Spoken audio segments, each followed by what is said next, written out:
Bide judoko klasearen ondoren itxaron atean ados? Bai, eta ibilbide errezan didaz. Bai, baina agian berandu iritsiko naiz, zu bitartean egon behar... Ez naiz, inora joango, zarreran itxarongo dizu, lasai. Aizori zure irakaslea da, ezta?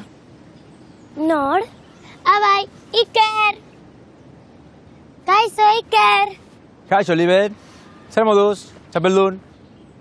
Ando. Arratsaldeon, ni lideren aita naiz, Xavier. Urtezkaterako, Xavier. Berdin. Zemu usari da juduan nire alaba bihurria? Aita, zer latza?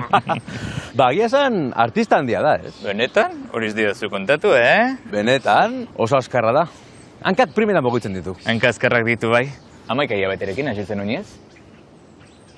Besoetan indar apur bat falta zaio, baina askar ikasten ari da.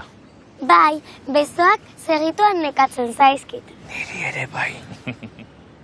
Martxo honetan laste lortuko du gerriko laranja. Bai! Benetan, bikain? Gauza bat falta zaio. Zer? Klasean isilik egotea. Barkatu.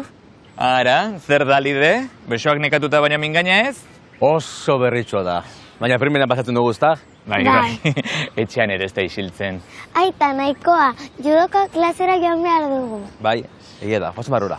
Bai. Bueno, ondo segita horrengo arte. Berdin, bide gogoratu gero, Bai, zarreran itxarongo dizu, agur. Agur eta ondo pasa. Eta ez asko hitz egin.